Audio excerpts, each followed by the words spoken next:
4 months before England won the World Cup, England lost it. On the 20th of March, 1966, the trophy itself, the Jules Rimet Cup, solid in its case at a public exhibition in Westminster, in the middle of London, guarded, insured, and photographed, simply vanished, stolen. And 2 days later, the chairman of the Football Association received a ransom demand. The thief wanted £15,000 for the return of world football's greatest prize, and he wanted it in used notes. Hold on to that image, because it is the strangest and most honest overture imaginable for the story you are about to hear. In the spring and summer of 1966, the World Cup came to England, and from the very first moment, before a single ball was kicked, it came with a price tag attached. The whole country remembers the glory. Wembley in the sunshine, 4 goals against West Germany, the most watched television broadcast in British history. What the country has largely chosen not to remember is what was happening to Britain's money during those exact same weeks. Because while England were winning the World Cup, the pound sterling was in open crisis, and 10 days before the final, with the tournament in full flight, the government of Harold Wilson stood up in the House of Commons and announced the most severe package of economic measures Britain had seen since the Second World War. This episode is the story of both events at once, the football and the money, and it answers, honestly, the question people still ask about 1966. What did winning the World Cup actually do for Britain? The answer is stranger than the myth. It did almost nothing for the economy. What it did instead was hide one. Start with the theft, because the theft tells you about the money before anything else does. The Jules Rimet trophy had been brought to England ahead of the tournament and put on display at a stamp exhibition at the Methodist Central Hall in Westminster, a few hundred yards from Parliament. On Sunday, the 20th of March, while services were being held elsewhere in the building, someone forced a door, opened the display case, and walked out with the World Cup. The Football Association was humiliated in front of the entire planet. Then came the ransom note, demanding £15,000, a sum worth several £100,000 in today's money, for an object which, as metal, was worth a fraction of that. A man was arrested at the handover of a fake payment and later convicted, but he claimed to be only a middleman and the trophy itself was still missing. It was found a week after the theft, on the 27th of March, wrapped in newspaper under a garden hedge in Upper Norwood in South London, by a mongrel dog named Pickles, who was out for an evening walk with his owner. Pickles became a national hero, attended the winners' celebration dinner, and was rewarded with, among other things, a year's supply of dog food. It is a comic story, and everyone tells it as one. But look at it through this channel's lens for a moment. The World Cup arrived in Britain and was immediately converted by somebody into a demand for cash, glory priced in used notes. Keep that idea nearby. It is going to come back at the end, at national scale. Because here is the Britain the tournament actually landed in, and it was not a country at ease.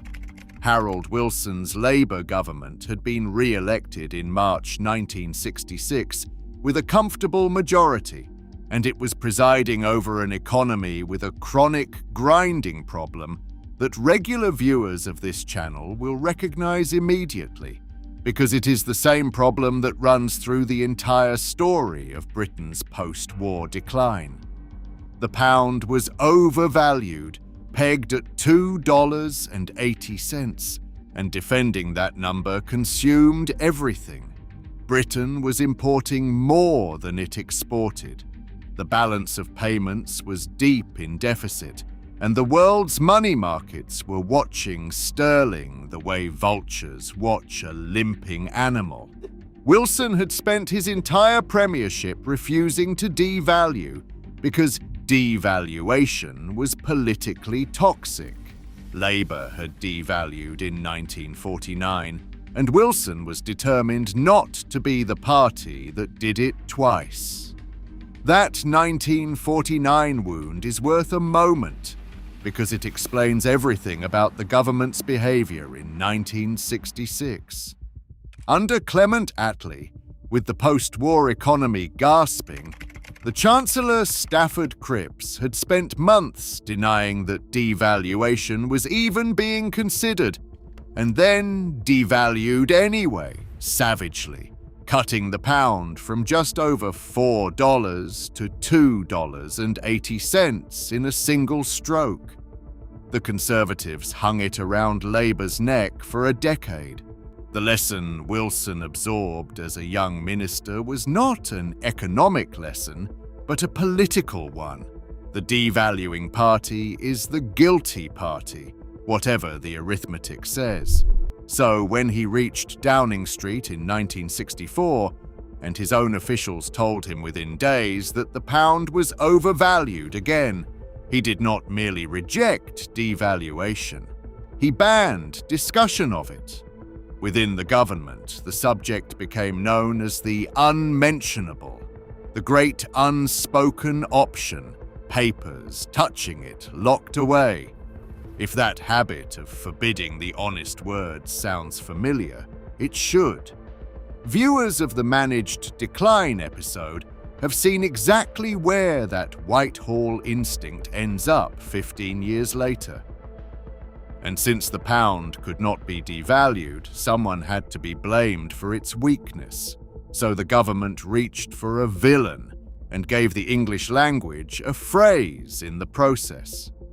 The speculators selling sterling were dubbed the Gnomes of Zurich, shadowy little men in Swiss banking halls, supposedly plotting against Britain's money.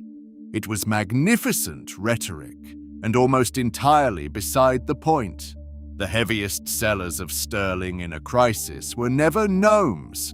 They were ordinary traders, pension managers, and, quietly, British institutions themselves, looking at a currency priced above its real value and drawing the obvious conclusion. The gnomes were doing arithmetic.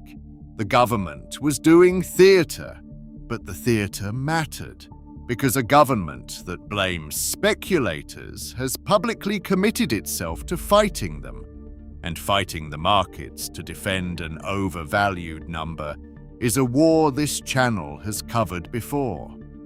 It is the 1925 war, and the 1966 government was about to fight it with the same weapon its predecessors always reached for, the living standards of its own people. Then, in May 1966, the seamen went on strike.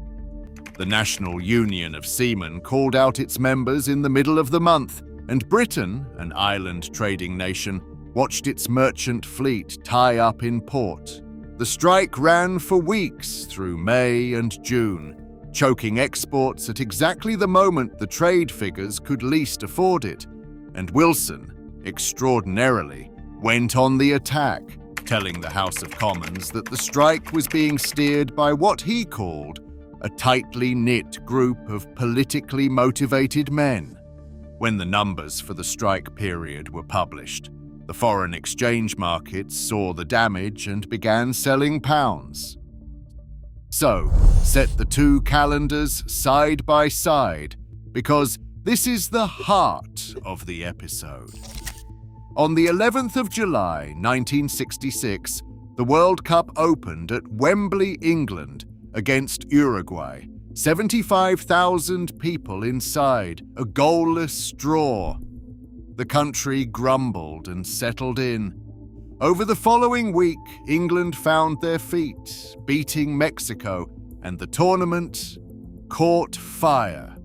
and on the foreign exchanges during those exact days, sterling was being hammered. In the middle of July, with the group stage in full swing, the Bank of England was forced into emergency action, raising its discount rate and doubling its call for special deposits from the banks to defend the pound. Read the Chancellor's own words in Hansard from that week, and you can feel the panic underneath the formality. Sterling, the government admitted, had been under pressure for weeks. Then came the 20th of July. Remember the date England fans know it for. That evening, England played France at Wembley and won 2-0, the result that carried them into the quarter-finals. Roger Hunt scored twice. The path to glory was open. And that same day, hours earlier, Harold Wilson stood up in the House of Commons and announced what history now calls the July measures. It is worth listing what they actually were, because the scale of it has been almost completely erased from national memory by what happened at Wembley 10 days later. A 10% surcharge on income tax, new duties on petrol, beer, wine and spirits, higher purchase tax on consumer goods, higher purchase deposits raised sharply, hitting the working families buying furniture and televisions on installments. The foreign travel allowance slashed to £50, meaning ordinary Britons were now legally restricted in how much of their own money they could take on holiday abroad. Deep cuts to public spending. And at the centre of it, the measure that gave the package its nickname, a statutory freeze, a legal standstill on wages, prices and dividends, a 6-month wage freeze, to be followed by 6 more months of severe restraint imposed on every worker in the country. Contemporary observers called it the most stringent set of economic measures since the war, and they were right. This was not a budget adjustment. It was a government publicly conceding that Britain could not pay its way and reaching directly into every pay packet in the country to prove to foreign creditors that it was serious. And the measures killed something besides pay rises. They killed the government's entire idea of itself. Labour had come to power promising a national plan, a great coordinated programme run by its own new ministry to modernise British industry and drive growth of 25% over 6 years. The plan was the government's soul, the white heat made into policy, and its champion was Wilson's deputy in all but name, George Brown. The July measures put a freeze through the heart of it. You cannot run a growth plan and a deflation package at the same time. The deflation always wins because the deflation is what the creditors are watching. The national plan was quietly abandoned. The ministry built to deliver it withered, and Brown fought the package inside the cabinet, came within an inch of resigning that very week, and was moved from the wreckage soon after. Understand what that means for the question this episode is asking. In the same 10 days that England reached a World Cup semi-final, the elected government of Britain surrendered its central economic purpose to the foreign exchange markets. One of those 2 stories led every front page for the rest of the summer. It was not that one. One historian of the period put it in a sentence this channel could not improve on. The full effect of the July measures was obscured by World Cup euphoria, and it marked the end of the British high 60s. Obscured by World Cup euphoria. Sit with that. 10 days after the government froze the nation's wages by law, Bobby Moore climbed the 39 steps at Wembley and lifted the trophy that Pickles had found under a hedge. and an estimated 32 million Britons, the largest television audience in the country's history to that point, watched him do it. The final against West Germany, the 4-2 victory after extra time, the hat trick, the crossbar, the flags on the pitch, all of it happened inside a country whose government had just days earlier delivered the harshest economic medicine in a generation. The party and the crisis occupied the same fortnight, the same city, the same front pages. The party is remembered by everyone. The crisis is remembered by almost no one. Now to the question this episode exists to answer honestly. What did the win actually do for Britain? And here the channel's rules apply. We deal in what can be evidenced, so let us take the claims one at a time. Did it boost the economy? The measurable answer is barely and briefly. Hosting brought spending into the host towns for a few weeks, and there was a flicker of feel-good consumption. But 1966 was not a modern World Cup. There was no global sponsorship machine, no tourism bonanza on today's scale, and Britain's fundamental position, the trade deficit, the overvalued pound, the shrinking competitiveness of its industry, was not moved 1 inch by anything that happened on a football pitch. The proof is brutal, and it is dated. 16 months after Wembley, in November 1967, the thing the entire July 1966 package had been designed to prevent happened anyway. The pound was devalued by 14%, from $2.80 to $2.40, and Wilson went on television to deliver the most infamous economic broadcast in British history, assuring viewers that this did not mean that the pound in their pocket or purse had been devalued. If a World Cup could save a currency, sterling would have been the safest money on earth. It was devalued anyway.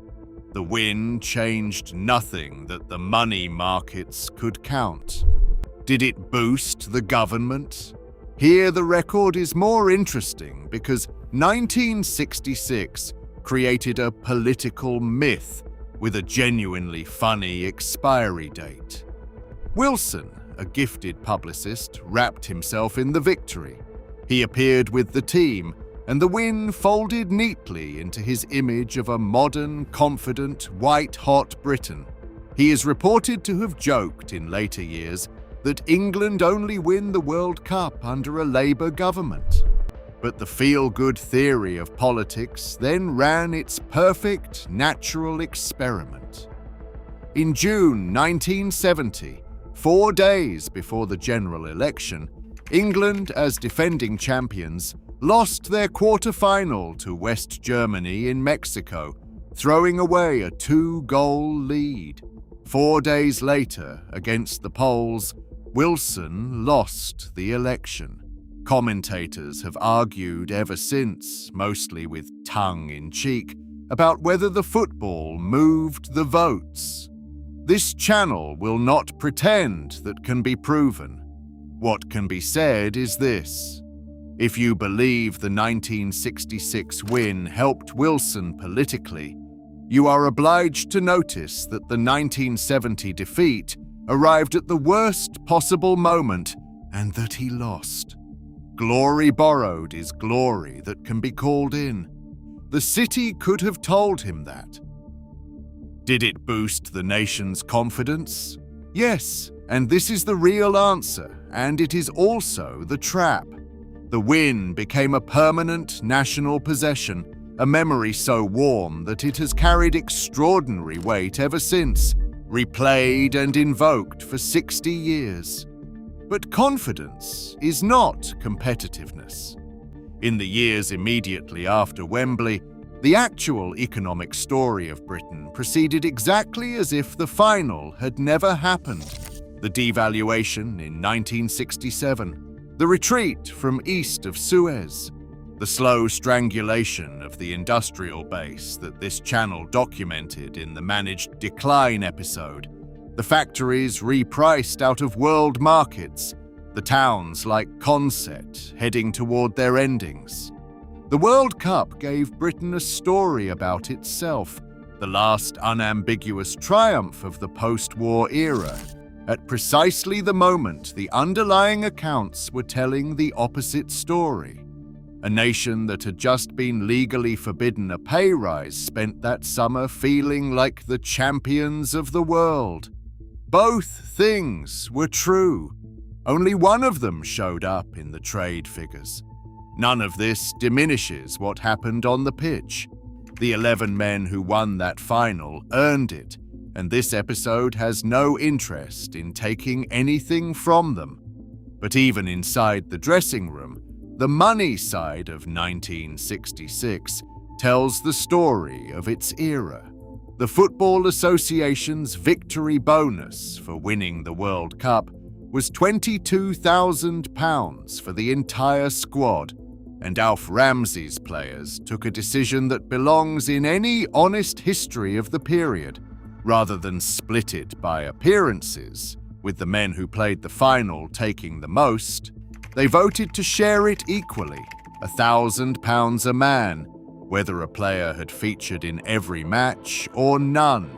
£1,000 was real money in 1966, a year or two of an average wage, but set it against what the moment was worth, and the number becomes almost poignant. And remember that within days of earning it, those same players were subject to the same national wage freeze as everyone watching them. Several of the men who won that final were treated poorly by the money side of the game in later life, in an era when even World Cup winners' earnings were modest and the fortunes now attached to football did not exist. The gap between what that team gave the country and what the country's economy could give them back is, in its own quiet way, one more entry in the ledger this episode has been keeping. So return one last time to the ransom note. In March 1966, somebody stole the World Cup and priced it at £15,000 in used notes, and the country was scandalized that glory could be held hostage for money. 4 months later, the reverse transaction took place at national scale, and almost nobody noticed. Britain's money was in crisis. Its government imposed the harshest measures since the war, and the glory of that Wembley afternoon was spent, knowingly or not, as the anesthetic. The trophy was ransomed for money. The money crisis was ransomed with the trophy. That is what winning the World Cup actually did for Britain in 1966. It did not fix the pound, it did not save the factories, and it did not keep Wilson in office when the luck reversed. It bought the country one golden summer of not looking at the books. And 60 years on, with another World Cup filling the screens, the reason this story matters is not nostalgia. It is the pattern, the same one this channel finds everywhere it digs. Nations, like people, reach for the good story in the bad year. There is nothing wrong with that, but the books do not stop being the books while the match is on. In 1966, the final whistle blew, the crowds went home, the flags came down, and waiting underneath it all, unmoved and unpaid, was the bill. It was presented 16 months later at $2.40 to the pound. If your family has a 1966 story where they watched the final, what they remember of that summer, whether anyone at the time clocked the wage freeze underneath the celebrations, put it in the comments. Living memory of that fortnight is exactly the record this episode is about. And the institution that was fighting the markets to defend the pound that July The one raising rates in the background while Wembley roared has the strangest history of any institution in Britain. A private company that owned the nation's money for 252 years. The Bank of England is next on this channel.